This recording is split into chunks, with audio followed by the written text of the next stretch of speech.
اعوذ باللہ من الشیطان الرجیم بسم اللہ الرحمن الرحیم اللہم ان حال بینی و بینہ الموت الذی جعلتہ علی عبادک حتما مقضیا فاخرجنی من قبری معتذرا کفنی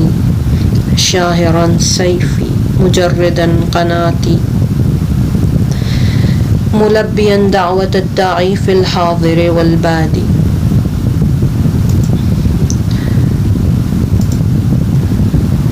دعا کے 5ویں حصے میں ہم پروردگار عالم سے یہ دعا کر رہے ہیں کہ اے پروردگار، اگر میرے اور میرے آقا کے درمیان جو موت جو ہے وہ حائل ہو جائے، جو تیرا ناگزیر حکم ہے اور تیرے سب بندوں کے لیے ہے، اگر یہ رکاوٹ بن جائے تو مجھے میری قبر سے خارج فرما اس حال میں کہ میرا کفن جو ہے نا وہ میری کمر سے بندھا ہوا ہو، میری شمشیر میرے نیام سے باہر ہو اور میرا نیزہ جو ہے وہ تیار ہو، اور اس دعوت کنندے کی دعوت پہ جو کہ شہروں میں اور جو ہے وہ بیابانوں میں زندگی گزار رہا ہے، میں لبیک کہہ سکوں. اور کتنی اچھی بات ہے کہ ہم اپنی زندگی میں جو ہے یہ وعدہ الہی جو ہے وہ محقق ہوتا ہوا دیکھ سکیں، اس کی حقیقت دیکھ سکیں. لیکن اگر کسی بھی وجہ سے ایسا نہ ہو سکے اور خدا کی مصلحت اور اس کی مشیت کی وجہ سے ہم یہ وعدہ الہی نہ دیکھ سکیں، امام کا ظہور اور قیام نہ دیکھ سکیں، تو ہماری پروردگار عالم سے یہ دعا ہے کہ ظہور کے وقت ہمیں زندہ کرے تاکہ ہم اپنے زمانے کے امام کی خدمت میں پہنچ سکیں اور آپ کے فدائی اور آپ پہ کے جانثار بن سکیں. اور اس زندہ ہونے کو ظہور کے لیے رجعت کا نام دیا گیا ہے. بہت سے افراد جو ہیں وہ زمانہ رجعت میں جو ہے وہ زندہ کیے جائیں گے، جیسا کہ کچھ روایات میں اشارہ ہوا ہے کہ ان میں سے کچھ ایسے افراد ہیں جو کہ دعائہد کو جو ہے وہ مستقل پڑھا کرتے تھے، اور انہوں نے جو ہے وہ ایک خاص اپنی جو ہے وہ آمادگی جو ہے وہ اس دن کے لیے کر رکھی تھی. اگر یہ افراد جو ہیں وہ ظہور سے پہلے اس دنیا سے چلے جائیں تو ظہور کے وقت اور اس کے بعد جو ہے ان کو زندہ کیا جائے گا کہ تاکہ وہ اپنی اس آرزو تک پہنچ سکیں اور اپنی دعا کی قبولیت کو اپنی آنکھوں سے دیکھ سکیں. لیکن امام زمان علیہ السلام کی خدمت میں پہنچنا واقعاً اس کے لیے لیاقت کی ضرورت ہے، اور اس کے لیے جو ہے نا تیاری کی ضرورت ہے، اور انسان میں جو ہے نا ایسی صلاحیتیں ہونی چاہیے اور ان کو ایسی صلاحیتیں حاصل کرنی چاہیے کہ اپنے امام زمانہ علیہ السلام کی حکومت میں جو ہے وہ کوئی ذمہ داری انسان حاصل کر سکے. اور اچھا ایک بات یہ ہے کہ زمانے ظہور میں اگر ہم زندہ ہوں اور دوسرے لوگوں کی طرح امام زمانہ کے پرچم کے نیچے ہم آ جائیں، لیکن اس سے بھی بالاتر یہ ہے کہ ہم اس حصے میں جو پروردگار عالم سے جو یہ چاہ رہے ہیں وہ یہ درخواست ہے کہ ہم اہل بیت کی حکومت میں اس حکومت میں کوئی ذمہ داری ہمیں ملے، اور وہ امام زمانہ کی حکومت جو خود ہے یقیناً اس میں جو ہے ایسے ذمہ دار افراد کی ضرورت ہوگی. اور ہم پروردگار عالم سے یہ دعا کریں کہ ہم اس حکومت عدل میں ہماری کوئی ذمہ داری ہو، یعنی ہم کوئی کام انجام دے سکیں. لیکن یہ بھی چیز ہمیں معلوم ہونی چاہیے کہ وہاں پہ افراد کے جو درجات ہیں، جو مراتب ہیں اس حکومت میں بھی مختلف ہوں گے ان کی ذمہ داریوں کے حوالے سے. لیکن یہ چیز بھی ضروری ہے کہ ہر شخص جو ہے وہ اپنی آمادگی کے ساتھ جو ہے یہ کوشش کرے تاکہ وہ صلاحیت حاصل کر سکے کہ ہم زمانے امام میں اور ان کی حکومت میں ہم کوئی ذمہ داری جو ہے وہ حاصل کر سکیں. اور واقعاً بہت اس چیز کو جب انسان سوچتا ہے کہ جناب مالک اشتر کی طرح جو ہے وہ امیر المومنین علیہ السلام کے کسی صوبے کا گورنر ہو، کہ واقعی اس چیز کا لطف آتا ہے انسان کو کہ امام اپنے زمانے کے امام کا انسان امین ہو. اور اس حصے میں پروردگار عالم سے ہم اس درخواست کے لیے جو ہے وہ اس سے ہم التجا کر رہے ہیں. اور رجعت کا مسئلہ جو ہے وہ شیعوں کے درمیان ایک مسلمہ چیز ہے، لیکن اہل سنت اس کو قبول نہیں کرتے، بلکہ اس عقیدے کا بعض دفعہ وہ مذاق بھی اڑاتے ہیں، حالانکہ ان کے یہاں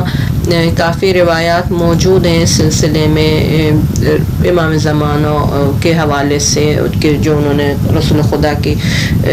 طرف سے نقل کی ہیں، لیکن رجعت کا جو عقیدہ ہے وہ شیعوں سے مخصوص ہے، اور تقریباً شیعوں کے پاس 100 سے زیادہ روایات ہیں رجعت سے متعلق، اور علامہ طباطبائی جو ہمارے استاد ہیں بزرگوار ہیں، ان کے مطابق اصل جو رجعت کی روایات ہیں وہ معنوی تواتر سے جو ہے وہ ہم تک پہنچی ہیں، اور جن میں یہی دعائے عہد بھی شامل ہے انہی روایات میں سے، جس میں رجعت کے مسئلے پہ بہت زیادہ جو ہے وہ زور دیا گیا ہے، اور پڑھنے والا جو ہے دعا کا وہ اسی نیت سے دعا کرتا ہے کہ وہ اگر اس کے زمانہ حیات میں، اس کی زندگی میں اگر ظہور واقع نہ ہوا تو وہ رجعت کی توفیق حاصل کرے۔ اور اس کا دو مطلب ہیں، کلی طور پہ 2 معنی ہیں رجعت کے۔ ایک یہ مطلب ہے کہ جو لوگ ظہور کے لیے تیار تھے اور ہمیشہ منتظر تھے ظہور کے، لیکن ان کے زمانے میں ظہور واقع نہیں ہوا اور وہ اس دنیا سے چلے گئے، چاہے مرد تھے چاہے خواتین تھیں، امام کے ظہور کے زمانے میں جب یہ دنیا نورانی ہو جائے گی اور یہ مردہ جو عالم ہے اور جہان ہے وہ زندہ ہو جائے گا، یہ افراد بھی زندہ ہوں گے، اور امام زمانہ صلی اللہ تعالیٰ فرجہ شریف کے جو ایک عظیم آپ کے یاور اور انصار کی جو تعداد ہوگی ان میں شامل ہوں گے۔ اور دوسرا مطلب یہ رجعت کا یہ کہ جب امام عصر علیہ السلام جو ہے وہ اس دنیا پہ آپ کی حکومت قائم ہوگی اور آپ کی حکومت عدل جو ہے وہ ثابت ہو جائے گی، اور کئی سال طولانی آپ جو ہے وہ حکومت کریں گے اور آخر کار اس دنیا سے چلے جائیں گے، یا فطری طور پہ طبیعی طریقے سے اس دنیا سے جائیں گے، یا آپ کو جو ہے وہ شہید کیا جائے گا کہ ایک خاتون جو ہے وہ آپ کو جو ہے وہ شہادت کے درجے پہ فائز کرے گی۔ اس کے بعد ائمہ طاہرین علیہ السلام کی حکومت کا وقت آئے گا، جو سب سے پہلے جو امام زمان کے بعد جو اس دنیا پہ حکومت کریں گے وہ امام حسین علیہ السلام ہے، اول من یرجع الی الدنیا الحسین ابن علی علیہ السلام، اور تقریباً 1000 سال سے زیادہ جو ہیں وہ امام حسین علیہ السلام اس دنیا پہ حکومت کریں گے، اور روایات میں آیا ہے کہ ظاہری حوالے سے آپ اتنے بوڑھے ہو جائیں گے کہ آپ کے ابرو جو ہیں وہ آپ کی آنکھوں پہ آ جائیں گے، لیکن یہ تعبیر جو ہے وہ مثال کے طور پہ دی گئی ہیں کہ زمانہ بہت طولانی ہوگا آپ کی حکومت کا، اور حکومت اہل بیت جو ہے وہ روز قیامت تک رہے گی۔ اور انشاءاللہ اگر ہماری زندگی میں امام زمانہ صلی اللہ تعالیٰ پر جو شریف تشریف لے آئیں تو ہم یا تو اس دنیا میں رجعت کرنے والوں میں شامل ہوں گے کہ آپ کی حکومت اور امام حسین علیہ السلام کی اور بقیہ ائمہ کی حکومت ہم دیکھ سکیں، اور اس سے پہلے بھی جیسے کہ ہم نے بیان کیا کہ رجعت کا جو ہے وہ ہم نے بتایا کہ ظاہر یہ ہے کہ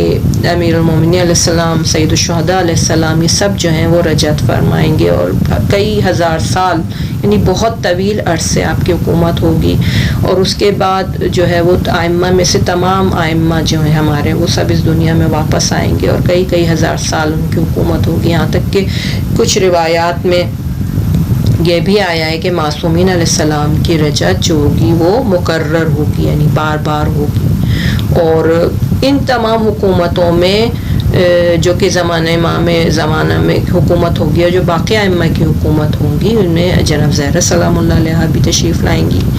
اور آپ بھی تشریف لائیں گی، تاکہ اپنے شوہر کی جو غصب شدہ حکومت ہے اور اپنے فرزندوں کی جو غصب شدہ حکومت ہے اس حکومت کو واپس لے سکیں، اور یہ تمام جو ظلم اور ستم آپ کے اوپر ہوئے، اس عدل کی حکومت میں آپ کے صبر اور آپ کے استقامت کا جو ہے وہ نتیجہ جو ہے وہ یہاں پہ حاصل کر سکیں اور اس سے لطف اٹھا سکیں۔ مصحف جناب زہرا سلام اللہ علیہا جو ہے وہ جسے کہتے ہیں بنیادی قانون اور آئین ہوگا ظہور کے بعد، ظہور امام زمان اور رجعت معصومین، اس کے بعد معصومین کی رجعت کے دوران مصحف حضرت زہرا سلام اللہ علیہ جو کہ مصحف فاطمہ کے نام سے مشہور ہے، اس حکومت کا بنیادی آئین ہوگا۔ اور اس مصحف کے بارے میں کہنا چاہیے کہ یہ ایک ایسی کتاب ہے جو کہ حجیت جناب زہرا سلام اللہ علیہ کو ظاہر کرتی ہے معصومین علیہ السلام پہ، اور آپ کے واسطہ فیض ہونے کو ظاہر کرتی ہے خدا اور اہل بیت علیہ السلام کے درمیان۔ اور رسول خدا صلی اللہ علیہ وسلم کی رحلت کے بعد جناب جبرائیل امین علیہ السلام نے محدود ایام میں، جو آپ کی زندگی کے ایام تھے زہرا سلام اللہ علیہ کے، آپ کو وحی کی، اور امیر المومنین علیہ السلام جس طرح کے زمانے پیغمبر میں کاتب وحی تھے، اور جناب مصحف فاطمہ سلام اللہ علیہ لکھنے کے لیے بھی آپ کاتب تھے، یعنی آپ نے لکھی، یہ مصحف جو ہے وہ لکھا ہے۔ جیسے کہ روایت میں آیا ہے ان فاطمہ علیہ السلام مکثت بعد رسول اللہ صلی اللہ علیہ وآلہ وسلم 75 یوما وکان دخلها حزن شدید على ابیها وکان یأتیها جبرائیل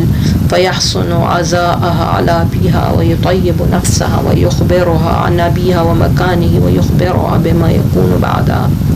بعدها فی ذریتها وکان علی علیہ السلام یکتب ذلك۔ مصحف فاطمہ سلام اللہ علیہ شہادت امیر المومنین علیہ السلام کے بعد امام مجتبی علیہ السلام تک پہنچا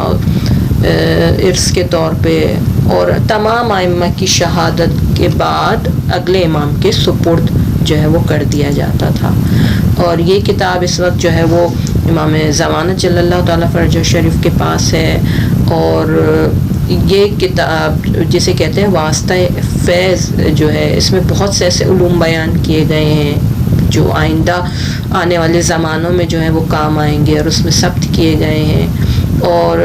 لیکن ہم اس کے مواد سے، جو اس میں ٹیکسٹ جو متن ہے، اس سے ہم بے خبر ہیں کہ اس میں کیا کیا لکھا گیا ہے۔ بہرحال یہ جناب زہرا سلام اللہ علیہ کو یہ عطا کیا گیا ہے پروردگار عالم کی طرف سے، اور امیر المومنین علیہ السلام بھی اس فضل پہ، جو خاص فضل پروردگار عالم کی طرف سے انہیں دیا گیا اس کی کتابت کا،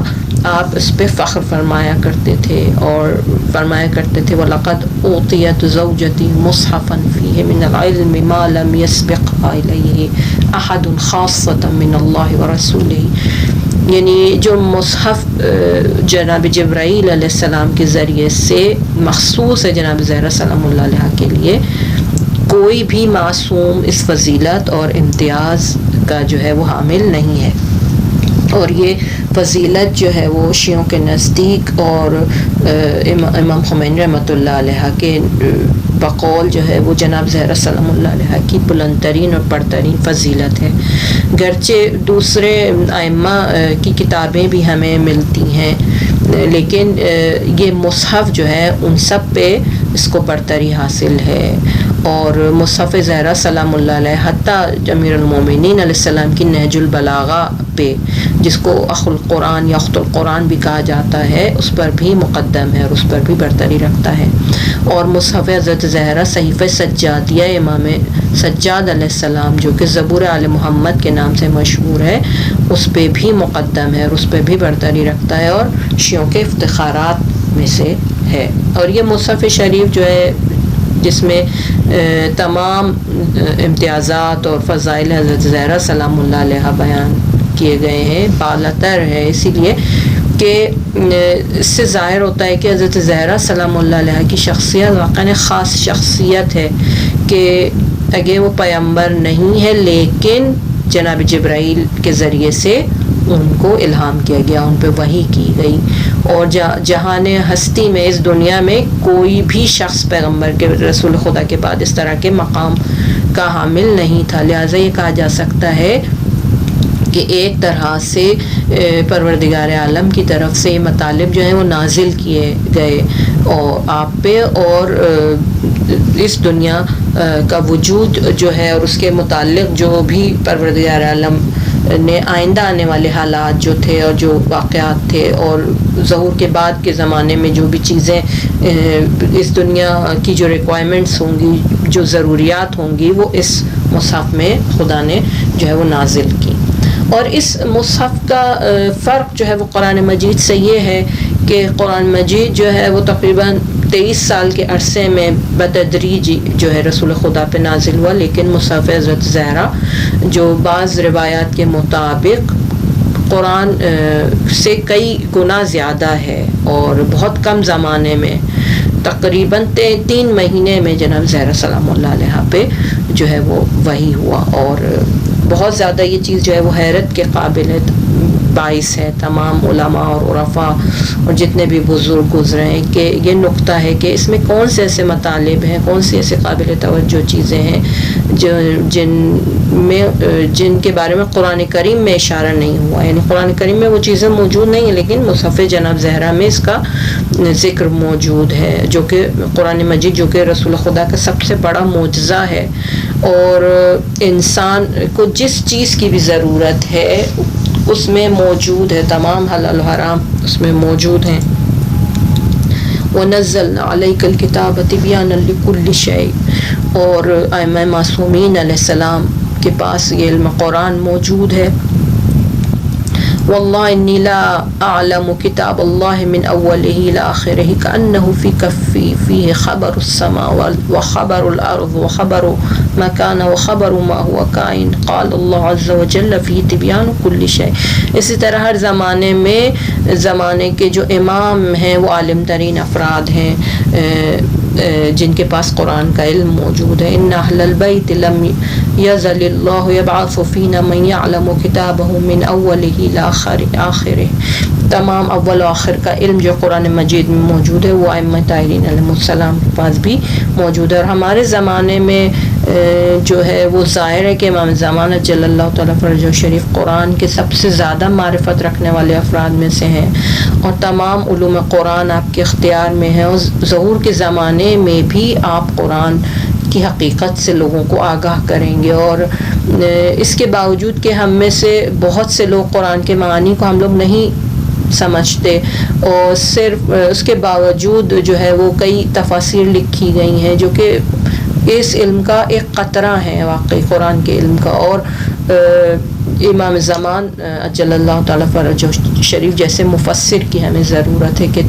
جو حقیقی معنی ہیں ان آیات میں موجود ہیں وہ ہمارے لیے ظاہر کر سکیں، ان کی تفسیر کر سکیں. لیکن ہم جو ہے اجمالی طور پہ ہمیں معلوم ہے کہ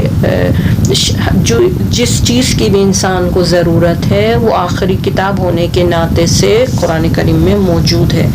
اور قرآن کریم میں مختلف علوم جمع ہیں، فلسفہ، عرفان، اس کے علاوہ فقہی علوم، اور اس کے علاوہ فطری اور اخلاقی علوم، یہاں تک کہ بہت سے ایسے علوم جو کہ سائنسی کتابوں میں آئے ہیں اور بیان کیے گئے ہیں، قرآن جو ابھی تک نہیں آئے ہیں سائنسی کتابوں میں وہ بھی قرآن میں ان کا ذکر موجود ہے. لیکن کوئی بھی کتاب جو ہے ان تمام علوم کی جو ہے کتاب جسے ہم کہتے ہیں وہ نہیں ہے قرآن جو ہے جسے ہم کہہ سکیں کسی خاص اسپیسیفک سائنس کی کتاب ہے قرآن کے لیے ہم بیان کریں. لیکن اس نے تمام علوم اور ان کو تمام زاویوں سے بیان کیا ہے کہ بہتر ہے ہم اس کتاب کو جو ہے وہ انسان سازی کی کتاب کہیں. اور اگر قرآن ہماری زندگیوں میں جو ہے وہ نمونہ ہو اور رہنما ہو اور ماڈل ہو تو ہم مادی اور معنوی دونوں لحاظ سے جو ہے وہ کمال اور بلندی تک بے نہایت لامتناہی بلندیوں تک ہمیں پہنچا سکتی ہے. اور بہت سے علم اور معرفت کے جو علماء تھے انہوں نے قرآن کو عالم وجود کی کاپی کہا ہے. اور خلاصہ یعنی بہت ساری تعریفیں جو ہے وہ قرآن مجید اور اس کے علوم کے بارے میں بیان کی گئی ہیں. اور ان تمام اوصاف کے ساتھ بھی جو ہے وہ واقعاً جو ہے وہ حیرت کی بات ہے کہ مصحف فاطمہ سلام اللہ علیہ میں اس طرح کے مطالب بیان کیے گئے ہیں جو ابھی تک بیان نہیں کیے گئے تھے. لیکن ہم اس حقیقت سے بالکل ناواقف ہیں اور ہم اس لحاظ سے بے خبر ہیں واقعاً کہ انسانیت میں جو اتنی جہالت اور بے خبری موجود ہے، ایک اور کوئی نہیں جانتا کہ وہ نور اور وہ علم جو مصحف جناب فاطمہ میں موجود ہے وہ کیا ہے، اور ان ابہامات اور سوالات کا جواب صرف اور صرف ہمیں ظہور امام زمان اجل اللہ تعالیٰ فرجہ شریف کے وقت اور آپ کے ہی توسط سے انشاءاللہ ملے گا کہ لیکن اس وقت جب کہ قرآن ہماری پہنچ میں ہے اور بہت سے عرفاء کے بقول تقریباً 1000 تفاسیر سے زیادہ جو ہیں اس کے بارے میں لکھی گئی ہیں، اس کے باوجود قرآن ایسا ہے کہ بالکل نیا جیسا ہمارے لیے ہے، اور ایک طرح سے یہ تفاسیر جو ہے وہ قطرہ ہیں ایک اوقیانوس کے برابر میں، ایک گہرے سمندر کے برابر میں، جو ابھی تک جو ہے وہ ظاہر نہیں ہوئی ہیں، اور جناب زہرا سلام اللہ علیہ کا مصحف کے بارے میں کہ ہماری پہنچ اس تک نہیں ہے، اور قرآن مجید کے ساتھ ساتھ ہی وہ جو ہے اس نے گام بہ گام جو ہے وہ قدم آگے بڑھایا ہے، ہم اس کے بارے میں کیا کہہ سکتے ہیں؟ بہرحال ہمیں انتظار کرنا چاہیے کہ حقیقت قرآن کے جو مفسر ہیں اور مصحف شریف کے جو حامل ہیں وہ ان حقائق سے ہمارے سامنے پردہ اٹھائیں۔ یملک الی ان تقوم الساعہ، ظہور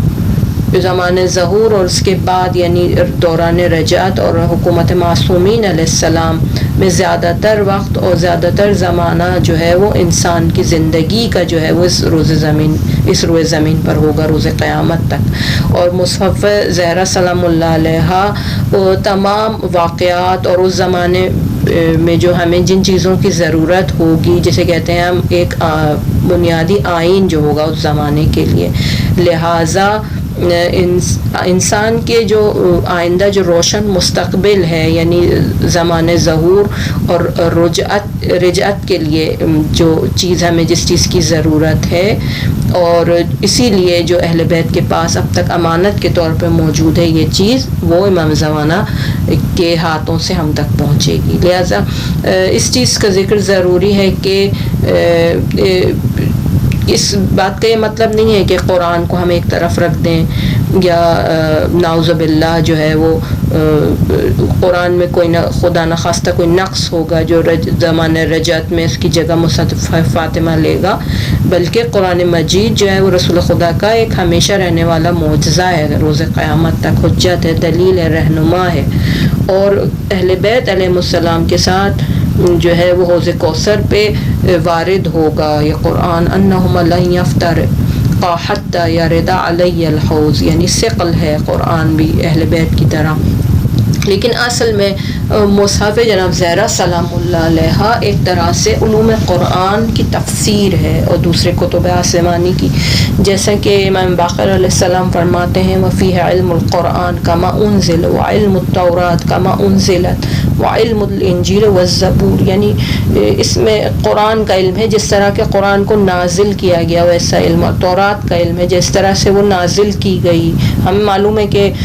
جو ہے وہ آسمانی کتابیں ان میں تحریف کی گئی تھی، اور جو ہم تک پہنچی ہیں اس وقت وہ تحریف شدہ کتابیں پہنچی ہیں، آسمانی کتابیں، لہٰذا جو کتاب جس طرح سے نازل کی گئی اس کا علم اس مصحف میں موجود ہے۔ بہرحال مصحف شریف زہرا سلام اللہ علیہ کے جو کہ آپ کی حجیت کا جو ہے وہ ایک روشن نمونہ ہے ائمہ طاہرین علیہ السلام پہ، اور حکومت حق کے زمانے میں یہی ائمہ علیہ السلام ایک بنیادی قانون کی حیثیت سے اس کو حکومت اسلامی میں رائج کریں گے، اور ایک جسے کہتے ہیں آئین الہی اور خدائی جو ہے وہ دستور اور آئین جو ہے وہ یہ سمجھا جائے گا اور اس کی پیروی کی جائے گی۔ اس کے علاوہ دوسری چیز جو کہ امام علیہ السلام نے فرمائی کہ فی ابنت رسول اللہ لی اسوۃ حسنہ، کہ میرے لیے دختر رسول صلی اللہ علیہ وآلہ وسلم کی ذات جو ہے وہ اسوہ حسنہ ہے۔ اس سے بھی یہ چیز ہم لے سکتے ہیں کہ امام زمان عجل اللہ تعالیٰ فرجہ شریف ظہور کے بعد اس کے علاوہ کہ آپ جو ہیں وہ اس معاشرے کی جو ہے وہ باغ ڈور اپنے ہاتھ میں سنبھالیں گے، اپنی مادر بزرگوار جد بزرگوار کی اقتدا کریں گے، ان کی پیروی کریں گے، لہٰذا آپ اس مصحف کی تدریس کریں گے، یعنی لوگوں کو اس کے بارے میں بتائیں گے. اور دوسری عبارت میں ظہور کا زمانہ اور رجعت کا زمانہ جس وقت حضرت زہرا سلام اللہ علیہ تشریف لائیں گی، امام عصر علیہ السلام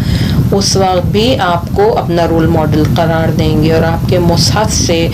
جو ہے وہ آئین کے طور پہ جو ہے وہ فائدہ اٹھائیں گے اور اس کو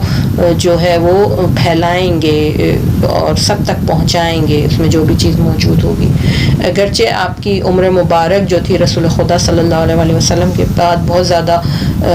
طویل نہیں تھی اور 18 سال کی عمر میں آپ نے شہادت پائی، لیکن اس زمانے میں جب آپ تشریف لائیں گی ظہور امام کے بعد انشاءاللہ آپ کی زندگی جو ہے وہ طولانی ہوگی. اور ظہور کے دوران اور اس کے بعد ایام رجعت میں قیامت تک شاید 1000 سال اور کئی لاکھ سال شاید ممکن ہے کہ جو ہے وہ کا عرصہ لگے، اور اس زمانے تک جناب زہرا سلام اللہ علیہ سب کے لیے اسوہ ہیں اور رول ماڈل ہیں. اور امام زمانہ کی حکومت میں قرآن مجید کے ساتھ جو ہے وہ اس مصحف کی جو ہے وہ آپ تشریف فرمائیں گی اور اس کی تشریح کی جائے گی. اور ہمیں امید ہے کہ ہم بھی آپ کی خدمت میں اپنے زمانے کی امام کی خدمت میں ہم پہنچ سکیں اس رجعت کے زمانے میں، کیونکہ روایات سے یہ چیز سمجھی جا سکتی ہے کہ اس زمانے میں انسانوں کی جو زندگیاں ہیں، ان کی عمریں ہیں، جو ہمارے زمانے کی طرح جو ہے وہ کم نہیں ہوں گی. اور اس زمانے میں بھی جو دنیا کے شروع میں جیسے لوگوں کی عمریں طولانی ہوا کرتی تھیں اور بغیر کسی پریشانی اور غم و غصے کے اور اسٹریس کی زندگیاں گزارتے تھے، یقیناً جب انسان کی زندگی میں اسٹریس نہیں ہوگی، پریشانی نہیں ہوگی، تو یقیناً اس کی عمر بھی طولانی ہوگی. اور حکومت امام زمانہ کے زمانے میں کیونکہ انسان جو ہے وہ ایک شاندار انسانی زندگی کا جو ہے وہ تجربہ کرے گا اس سرزمین پہ کہ اس سے پہلے کبھی زمین پہ اس طرح کا زمانہ نہیں گزرا، جسے کہتے ہیں سہولتوں کے حوالے سے، اس کے علاوہ رفاہی حوالے سے عام طور پہ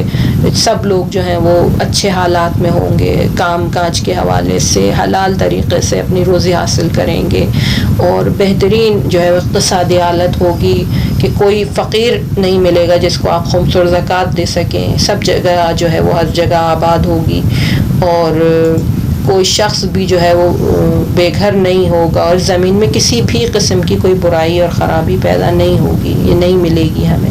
اور اس کے علاوہ بھی معنوی لحاظ سے بھی انسان جو ہے وہ اس قابل ہوں گے کہ ایک جگہ سے دوسری جگہ طی العرض کر سکیں، جا سکیں بغیر کسی وسیلے کے، مادی وسیلے کے، ہم سب جگہ رفت و آمد کر سکیں. یعنی اتنا معنوی لحاظ سے، روحانی لحاظ سے جو ہے وہ بلند ہو جائیں گے اور کمال تک پہنچ جائیں گے. اور اصل میں جو دعا عہد کا جو محور ہے وہ انہی چیزوں اور انہی خواہشات تک پہنچنے کے لیے کہ جو جملے ان حصوں میں جو بیان کیے گئے ہیں مختلف، اور لیکن ہم معنی ہیں لیکن الفاظ جو ہیں وہ مختلف استعمال کیے گئے ہیں ایک کے بعد ایک، تاکہ ہم اپنی جو خواہش ہے اس کو بار بار اظہار کر سکیں کہ خدایا اگر میں اس ظہور سے پہلے اس دنیا سے چلی جاؤں یا چلا جاؤں تو مجھے زمانے ظہور میں زندہ فرما، اور اگر میری موت جو ہے وہ امام زمانہ کے آنے سے پہلے ہو تو مجھے زندہ فرما تاکہ میں اپنے زمانے کے امام کی رکاب میں شامل ہو سکوں، ان کا دفاع کر سکوں. اور یہاں پہ مستقل جو ہے وہ زندہ ہونے کا جو ہے وہ تذکرہ کیا جا رہا ہے خدمت میں پہنچنے کے لیے مختلف تعبیر سے، مختلف الفاظ کے ذریعے سے. اللہم ان حال بینی و بینہ الموت الذی جعلتہ علی عبادک حتما مقضیا فاخرجنی من قبری معتذرا کفنی، کہ اگر خدایا اگر میری تقدیر میں نہ ہوا کہ میں اپنی زندگی کے زمانے میں امام کی رکاب میں شامل ہو سکوں، آپ کے ساتھ ہو سکوں، اور میرے اور ان کے ظہور کے درمیان جو ہے وہ موت حائل ہو جائے، جو کہ تیرا ایک تغیر ناپذیر نہ بدلنے والا حکم ہے اور ایک حتمی قضا ہے اور ہمیں حتماً انجام دی جائے گی، اپنے یعنی تیرے تمام بندوں کے لیے موت جو ہے وہ برحق ہے. اگر یہ رکاوٹ بن جائے تو میں تجھ سے یہ چاہتا ہوں کہ زمانے ظہور میں تو مجھے زندہ فرما، اس طرح کہ میرا کفن جو ہے وہ میرا رزم جامہ ہو، معتذرن کفنی، یعنی کہ میرا لباس جنگ ہو میرا کفن جو ہے۔ معتذر کا معنی بھی یہاں پہ لباس رزم یا لباس جنگ ہے۔ اور اس زمانے میں میں اپنی زمانے کے امام کی نصرت کے لیے تیار ہوں، اور جس وقت تو مجھے رجعت کے وقت زندہ کرے، میرا کفن جو ہے وہ لباس جنگ کی طرح جو ہے وہ میرے کمر سے بندھا ہوا ہو۔ شاہرن سیفی مجردن قناتی، اس حالت میں کہ میری تلوار جو ہے وہ میرے نیام سے باہر ہو، اور میرا نیزہ جو ہے وہ تیار ہو اپنے زمانے کے امام کے دفاع کے لیے اور آپ کی رکاب میں حاضر ہونے کے لیے۔ اور مستحب ہے کہ ہم یہ کہتے ہیں کہ میت کے ساتھ جو 2 تازہ لکڑیاں جو ہے وہ رکھی جائیں، اور اشارہ کیا گیا ہے ان 2 وہ جو لکڑیاں ہیں یعنی شمشیر اور نیزے سے ان کی تشبیہ دی گئی ہے کہ جب ہم یہ کہتے ہیں کہ ہم اس قدر جو ہے وہ ظہور کے لیے تیار ہوں کہ ہم انہی لکڑیوں سے جو ہے وہ اپنے زمانے کے امام کا دفاع کر سکیں۔ اور جو اس میں جو جملے استعمال کیے گئے ہیں کہ قبر سے باہر آ کے اور لباس جنگ پہن کے اور ہاتھ میں شمشیر لے کے اور نیزہ لے کے اور لبیک کہتے ہوئے، یہ سب مثالوں کے طور پہ جو ہے وہ کہا گیا ہے کہ اس کا یہ مقصد یہ ہے کہ خدایا اگر میں مرنے کے بعد اس دنیا میں واپس آؤں تو میں ایک مکمل اور تیار جو ہے وہ سپاہی کی حیثیت سے جو ہے وہ آمادہ ہو کے اس دنیا میں واپس آؤں۔ شاہرن سیفی مجردن قناتی، یعنی میں بالکل تیار ہوں، یہاں تک کہ میرا شمشیر اور نیزہ جو ہے وہ تیار ہو اور آمادہ ہو بالکل۔ ملبیاً دعوت الداعی فی الحاضر والباد، اور اگر میں زندہ ہو جاؤں تو میرے زمانے کے امام جو بھی کہیں میں اس کی اطاعت کروں، اس کی اجابت کروں، اس کو قبول کروں، اور آپ کا شکریہ ادا کروں کہ مجھے انہوں نے اپنے یاور اور انصار میں شامل کیا اور آپ کی دعا سے میں زندہ ہوا اور آپ کی رکاب میں قرار پایا۔ اور اپنے زمانے کی ندا پہ میں امام کی جو ندا پہ اور آواز پہ میں نے لبیک کہا، ایسا ہی لبیک ہے جو کہ موسم حج میں ہم خدا کی دعوت میں لبیک کہتے ہیں۔ اور یہ دعا جو ہے وہ پروردگار عالم سے ہم کرتے ہیں کہ ہمیں زندہ فرما اس طرح کہ ہم اپنے زمانے کی امام کی ندا پہ اور ان کی آواز پہ لبیک کہہ سکیں۔ الداعی یعنی حضرت ولی عصر علیہ السلام جو کہ دعوت دینے والے ہیں اس دنیا کی نجات کے لیے اور اس دنیا والوں کے لیے، جب تشریف لائیں گے تو اس دنیا کو انشاءاللہ گلستان کر دیں گے۔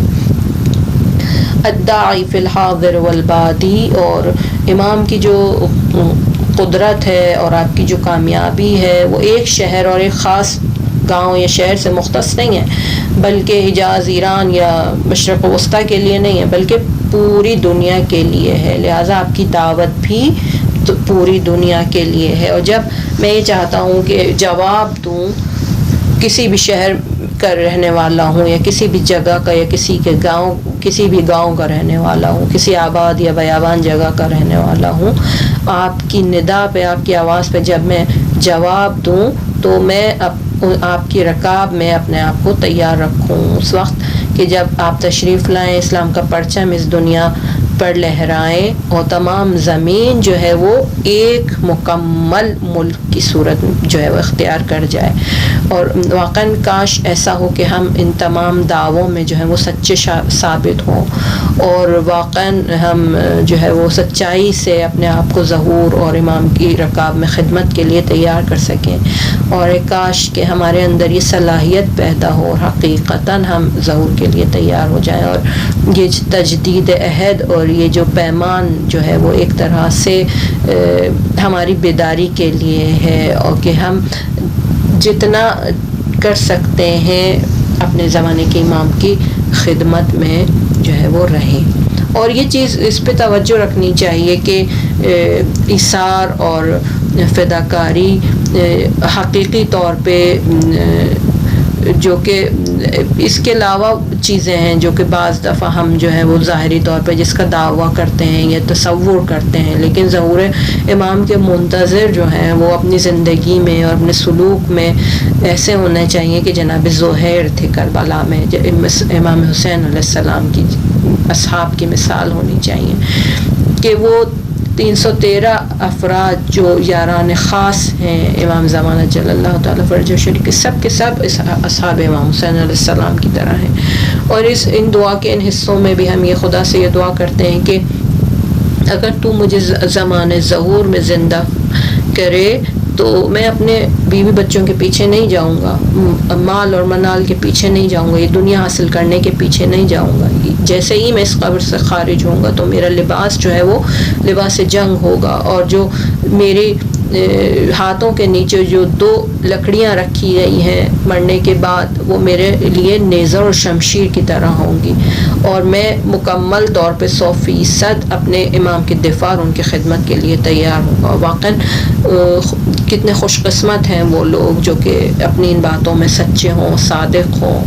اور اپنے اس عقیدے پہ ہمیشہ جو ہے وہ پائبند رہیں اور پائیدار رہیں. انشاءاللہ دعا کے چھٹے حصے کے ساتھ اگلے ہفتے آپ کی خدمت میں حاضر ہوں گے. السلام علیکم ورحمۃ اللہ وبرکاتہ.